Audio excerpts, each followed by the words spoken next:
So here's one of the questions that had come in earlier. And I want to answer this as you get your questions ready. Pastor Mark, doesn't your view do away with the literal 1,000-year reign of Jesus? Your view that you've been teaching, it actually does away with the literal 1,000-year reign of Jesus. Yes or no? Yes. Yes, it does. It does away with the literal 1,000-year reign of Jesus. But it does not do away with the literal reign of Jesus both in heaven and on earth. It doesn't do away with the binding and imprisonment of Satan, nor the loosing of Satan at the end of the millennium. The only big things that are different, in my view, and the literal 1,000 years is just the length of the time. So when I say it does away with the literal 1,000 years, it's not doing away with the reign. We're just talking about, is it literally 1,000 years or could it be much longer? That's all we're talking about. People were so upset with me. I had people write in, they're upset with me. They think I'm a heretic. I don't believe in the 1,000-year reign of Jesus. It's like, give me a break. Everyone believes in the millennium. They just argue over whether that's figurative or literal, whether it's 1,000 years or a much longer period of time. But everyone believes in that. I do too. I just happen to believe, that Jesus already came the first time, kicked off the millennium in his descent into hell, taking the authority away from the evil one, binding him, rising, and it says clearly in a number of passages that he's already installed as King of Kings and Lord of Lords. He's already ruling in heaven and over the earth, and that he's coming back again, and he's going to bring a consummation of that rule and reign here on earth. So it's similar in a lot of ways, and and is different in a lot of ways too. So I'm not a heretic, and neither are you. Now, I know my position could be wrong. I admit that. I could be wrong in my position. But you know what? So could you. Now, I know that's probably like, need to sit down. I could be wrong. Yeah, you could be wrong too. Not you in the audience, but those that were upset with me that wrote in. Yeah, you could be wrong. We see in part, and so we teach in part. We see in part, so we prophesy in part. Yeah, we don't have the full details of all that's going to happen. We got bits and pieces. So we're doing the best we can. But I think this particular view does far more, carries more weight in terms of all the passages that have to be considered when it relates to the rule and reign of Jesus, both here and now and what's coming. So, who's next? Who has a question? All right. The question has to relate to the topic today. Please. Okay, my question is, on Matthew 15, what about Matthew 14, where it talks about, the gospel, the kingdom shall be preached in the whole world, and that doesn't coincide with 70 AD or after that verse? So that's my question. Great. It's a great question. Thank you for your question. I'm going to open up my app here. Yeah. So one of the ideas is that the gospel has to go into all the world. Let me just go there real quick.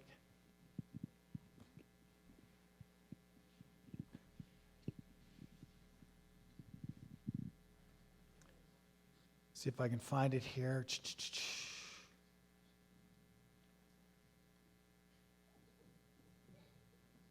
Matthew 24:14. This gospel of the kingdom shall be preached in the whole world as a testimony to all the nations, and then the end will come. So the gospel has to be preached to the whole world as a testimony to all the nations. What does it mean when it says the whole world? And to all the nations. Does that mean every major people group, Or there are subgroups under people groups when you deal with ethnos and ethnicity and tribes and so forth and languages. I mean, what does that mean? Does that mean every person on the planet at some point has to hear the gospel? What do you think? Now, these words that Jesus is speaking here, he's saying, this generation is not going to pass away before seeing this. You say, well, Pastor Mark, obviously the gospel didn't go to the whole world. Well, read Pauline epistles. Paul says multiple times that the gospel has been preached to the whole world. Isn't that interesting? Yeah. What was the whole world in Paul's day? The Roman Empire. And through his missionary work, along with the other missionaries, the gospel had went forth throughout the empire. So that what? The end could come. What's the end in Matthew 24? The end of the temple, the priesthood. Not one stone left upon another. And so when we understand that passage in its context about preaching the gospel to the whole world before the final conflict of the destruction of Jerusalem takes place, it does. It is fulfilled. And 70 AD comes, just like Jesus said. So I think that passage that we're looking at, the gospel must be preached to the whole world, has a specific context. That context is the destruction of Jerusalem and the temple. And all of that took place. And those passages are vindicated later in Pauline theology as well. So hopefully that answers your question. So do we preach the gospel today? Of course we do. We still continue to preach it. It's still going forth. And we'll never have enough missionaries to take it to every person on the planet, that's for sure. There's a lot of places that they don't even allow it to come in. The light, the missionary, the Bible isn't even allowed to come in. But that's okay too. Because God says what? I've put a witness in the heavens. I've revealed in the heavens who I am, so that every human being is without excuse in the end. So I think those two things have ensured that every human being that has ever lived will stand before God and answer to whether or not they believed and put their faith in the Creator or rejected him in his rule and reign. Okay, if that didn't answer your question, you can rephrase your question or ask me to clarify it too. So I'm good with that too. Okay, anyone else?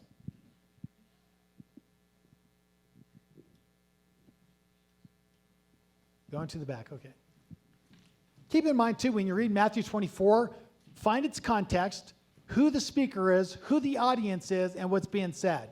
It's very important to note that when Jesus is speaking to the group that's in front of him, he tells them, you're going to see all these things before you pass away. So all of those things he's speaking about had to come to pass. And the whole issue of his second coming, which I think is the transition later in Matthew 24 at verse 35, heaven and earth will pass away, but my words will not pass away. But of that day and hour, no one knows. Speaking of the second return of Jesus, there's just no signs. Speaking of the destruction of Jerusalem, he gives a whole slew of signs prior to that. So most of those signs that we talk about are actually related to 70 AD, not the second coming of Jesus. If we take those out of the 70 AD context and try to make them end time deals, I think it gets really confusing. Okay, question. So I hope this is on topic. If it's not, I'll try my best. I've heard a lot about the third temple being an indicator. Is that on topic enough? I think there's a number of indicators concerning the coming of the Son of Man. I just want to read this really quick. Concerning the return, the physical, literal return of Jesus to our world. Verse 36, but of that day and hour no one knows, not even the angels of heaven, nor the Son, but the Father alone. So no one's going to know the day or the hour. Now, Messianics are really good with this. We can know the season, right? How many people have heard that? Now, we can't know the day or the hour, but we can know the season.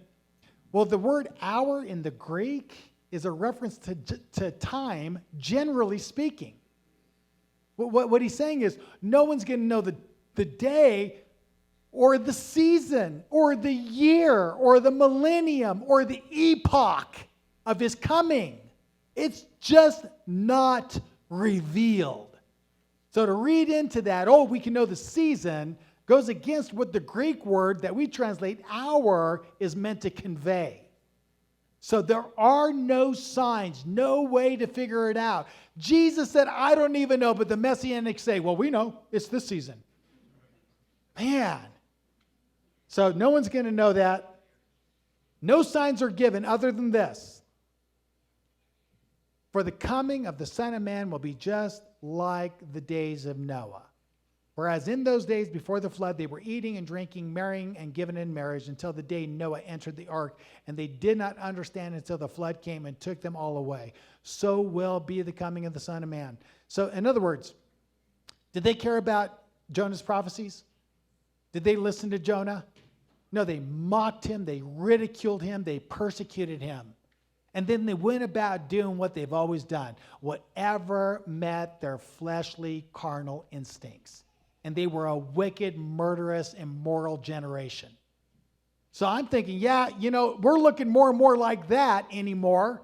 Over the last 5 years, 10 years, man, we are marching right in alignment of what it looked like in the days of Noah. So I think generally speaking, yeah, there's some indicators.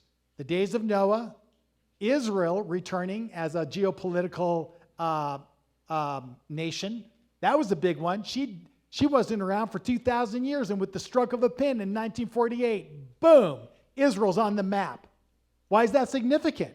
Because in Revelation chapter 20, the end time focus of the Antichrist, the beast system, is against the beloved city. How can that be fulfilled if the beloved city no longer exists and her people are scattered to the nations?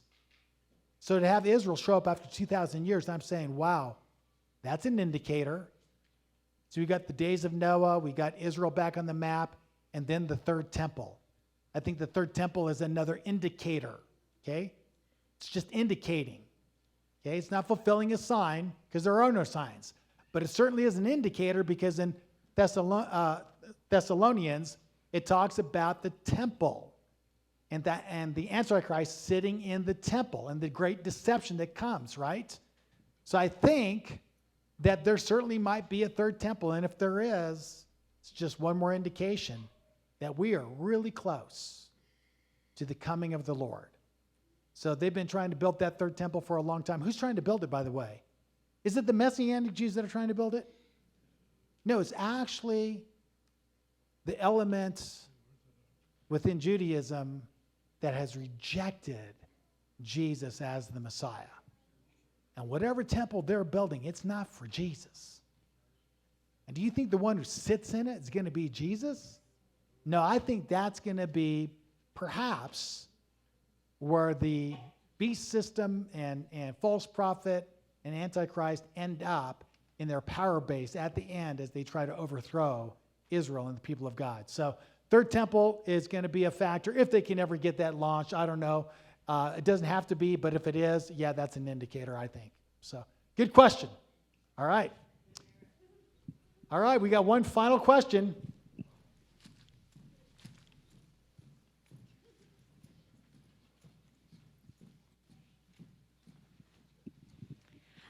I've been pondering a lot about the God of health, little g, and how our nation has become really wrapped up in what health looks like, and maybe how we might be sacrificing to that God of health. I also read an article that one of the vaccine makers, AstraZeneca, put aborted fetal cells into the COVID vaccine that they're trying to get passed by the FDA. And if that's true, and we take that, what does that look like? Is there a spiritual parallel that we could be sacrificing to this little God of health? Could we be taking part in some sort of spiritual ritual if we took that? Yeah, that's a great point. Thank you for that. I think our nation is preoccupied with being their own God in many different ways. we are God, will save ourselves, whether that's financially, whether that's in our health, whether that deals with fertility issues, whatever it is, we tend to idolize those things. When we idolize them, they do become gods. And I think what we're doing in our healthcare system right now is a move towards socialism within our healthcare. Socialism says, forget God, we'll save ourselves. We'll create a system, and that system will be our God. That system will save us. They're doing that right now using coronavirus. They're trying to make their final push for socializing our healthcare system and then saying to everyone, hey, all you little people, this God will save us. Just bow and believe. Just take the vaccines. Just do what we tell you. Your bodies are our bodies. We'll determine what's good for you. Now, I think that absolutely becomes a God and has become a God. And so, for me, it's like, no, actually, God is God. We'll look to him, and then he'll give us wisdom in all these other institutions so that we can actually implement his ways and approaches in whatever sphere that is, whether it's finances, health, politics. We're going to let him direct that. So I think we are unhinged. We're moving towards socialism. We've abandoned God, and we view ourselves as being great enough that together, through our experts, right? The experts, they'll save us. They care about you. Which ones? The ones with their hands stained with the blood of 61 million? They say they care about human life. They don't care. They don't care. It's all about the system, power, and money. That being stated, what about the coronavirus vaccine? Does it have DNA from aborted fetuses? I've got a website, thanks to Patty. Patty, I want to thank you for that, McCarthy. But it tracks all of the vaccine makers and what they used in their vaccines. And if I remember right, I'll have to look at it again. But I don't think any of the vaccines have human DNA in them.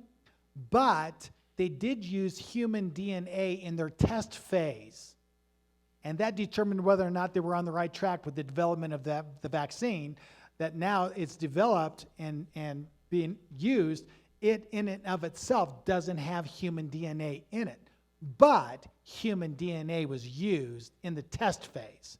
So when you deal with ethics in terms of making these vaccines, you got a big problem here, okay?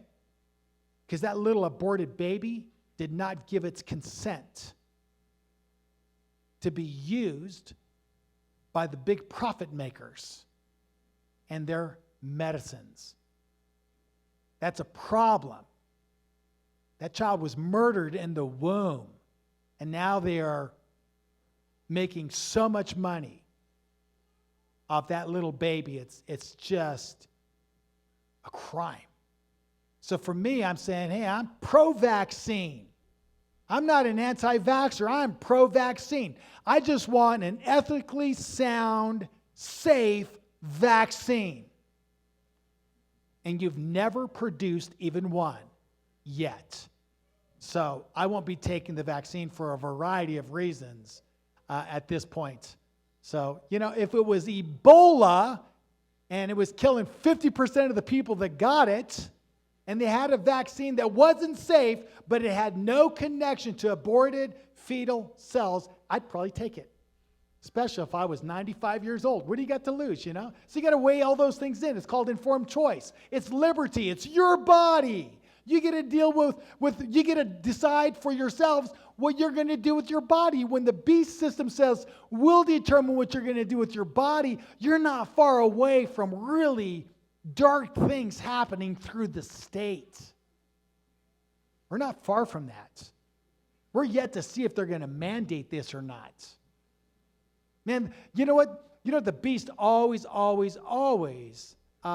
underestimates the power of God and his people.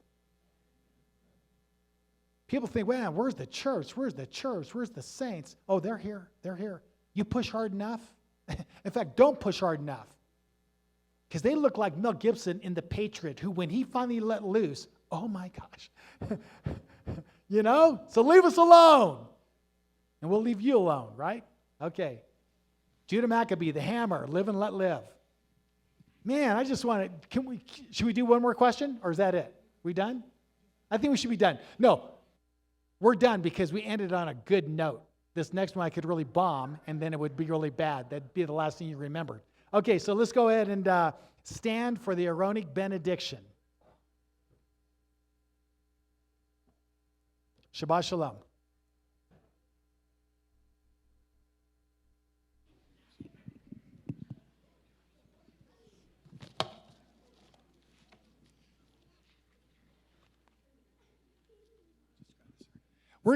I'll get that link for you for the vaccines so you can see that, and we'll get that up somehow, maybe in our newsletter, but we'll get that out so everyone has that for your own personal use. Yahweh spoke to Moses, saying, "Speak to Aaron and his sons, saying, This is the way that you shall bless the children of Israel. Say to them, May Yahweh bless you and keep you. May Yahweh make his face to shine upon you and be gracious to you. May Yahweh lift up his countenance upon you and give you peace." And we add, in the name of Yeshua, our Messiah, the Prince of Peace, so they shall put my name on the children of Israel, and I will bless them. Receive now the name of Yahweh. Yivarechecha Yahweh, v'yishmerecha, Ya'er Yahweh panav elecha, v'yichunecha, Yiseh Yahweh panav elecha, v'yisim lecha shalom. B'shem Yeshua HaMashiach, Sar HaShalom, Shabbat Shalom.